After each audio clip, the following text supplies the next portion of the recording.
All right, today we're going to talk about the one skill that will absolutely keep you bouldering for years and years, and that is falling safely. Now, I know it sounds a little weird to practice falling, but trust me, in this sport, it's probably the most important technique you can possibly master. So let's get right into it. So if I asked you, what's the most important skill in bouldering? What's the first thing that pops into your head? Is it, incredible pull-up power, maybe that ironclad finger strength? And yeah, those are super important, obviously. But the one skill that really supports your long-term progress, and more importantly, your safety, it might not be what you think. You see, it's not just about how you get up the wall, it's just as much about how you get back down. We're going to flip the script here. Falling isn't some accident you should be terrified of, it's a fundamental technique that you can and absolutely should get really, really good at. So here's our game plan. First, we're going to talk about why you have to start thinking of falling as a core skill. Then, we'll get into the practical stuff, how to prep your landing zone, learn the step-by-step technique, and spot all those common mistakes you want to avoid. And then we'll wrap up by talking about how to practice this stuff and manage that fear that can really hold you back. First things first, why is this so critical? Well, in bouldering, you don't have ropes, you don't have a harness to catch you. What that means is falling isn't just a possibility, it's a guarantee. It's just a built-in normal part of the sport. And this right here is really the main idea. Once you just accept that falling is going to happen, you can change your goal. It's not about trying to prevent a fall at all costs. It's about executing the fall with a practiced, deliberate skill that keeps you safe and ready for the next go.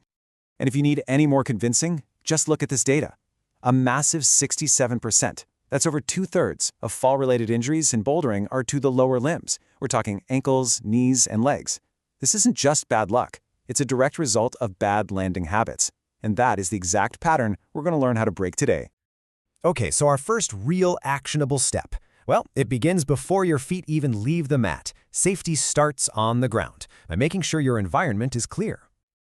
This area is what we call the fall zone. The best way to think about it is like an invisible, shifting bubble around you that goes out about 6 to 10 feet from the wall. And as you climb left or right, that bubble moves with you. Being aware of it is absolutely crucial, not just for you, but for everybody else in the gym. So before you pull onto the wall, just do a quick scan. Move any water bottles, get your phone out of the way, kick that chalk bag to the side. And this is a huge piece of gym etiquette. Never, ever walk or stand under someone who's on the wall. Give them their bubble. All right, now for the main event, the actual physical technique. The whole goal of this sequence is to take the force of that landing and spread it out across your entire body. We want to avoid all that impact going into one single joint, like your ankle or your wrist. This slide lays out the whole sequence perfectly, so let's walk through it. First, you're always aiming to land on both feet, about shoulder width apart. As soon as you land, you immediately bend your knees and your hips. Think of your legs like big springs absorbing the impact. Now, the goal is not to stick the landing like a gymnast. You want to let that momentum continue. Let your hips and your butt touch down on the mat and then immediately roll backward. That roll is the magic trick that spreads out the force. And finally, and this is so important, keep your arms tucked in front of you like you're giving yourself a big bear hug. This stops that dangerous instinct to reach back and try to catch yourself with your hands. Now, to make this easier to remember when you're in the air, just use this simple mantra: T-Rex, turtle, roll.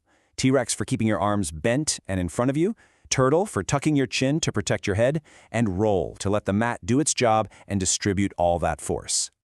Now, to really understand why this technique works so well, it helps to look at the most common mistakes. Recognizing these bad habits is the first step to fixing them.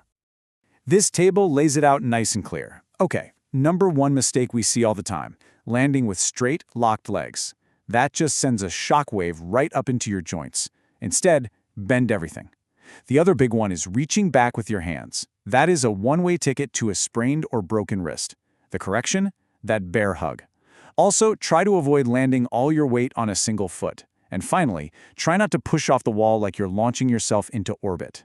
A big push can send you flying backward or into a spin, and then a controlled landing is pretty much impossible. So how do you get good at this? Well, like any other skill in climbing, you practice it. Falling isn't just something that happens to you, it's a technique that you need to train deliberately, over and over, to build that muscle memory. And you don't learn this by jumping from the top of the wall.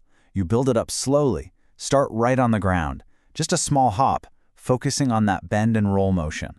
Once that feels okay, Try it from the very first hold of an easy climb, then maybe from the second hold. The key here is gradual, controlled progression. I seriously recommend making this a part of every single warm-up. The whole point of practicing this is to overwrite your brain's natural panic response. You're trying to train your body so that when you have that unexpected fall, the correct, safe motion is just an automatic reflex. It's something your body just does without you having to think about it. And all this practice brings us to the mental side of things. Look, being afraid of falling is completely normal. It's rational. The goal is never to get rid of that fear entirely, but to manage it so it doesn't get in the way of your climbing. Here are a few mental tools you can use in every session. Before you even get on the wall, look at the route and think, okay, where am I likely to fall? Then, do a few of those practice falls we just talked about as part of your warm-up to build some confidence right away. And listen to your gut. Only climb as high as you feel you can fall from safely.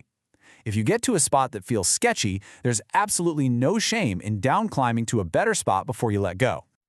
This right here really captures the mental shift we're going for. It's about turning that paralyzing fear into productive awareness. Fear makes you get all tense and stiff and clumsy. But awareness lets you look at the risk, trust your training, and stay in control of the situation. So let's recap the whole sequence one last time. Let's burn this into your brain. First, look down to clear your landing. Land on your feet. Bend your knees, let your butt hit the mat, roll backward, and keep those arms in. That's it. That's the whole thing. And please, remember, this isn't a one-and-done lesson. You have to treat this like any other part of your training. Just like you warm up your fingers and your shoulders, you should warm up your falls. Make it a non-negotiable part of your routine. It'll keep the skill sharp and your confidence right where it needs to be. Because at the end of the day, your progress in bouldering isn't just measured by the grades you send. It's also measured by how well you can protect your body so you can keep coming back to the gym for years and years. Mastering the fall is really the key to unlocking your potential safely. So, are you ready to make it a skill?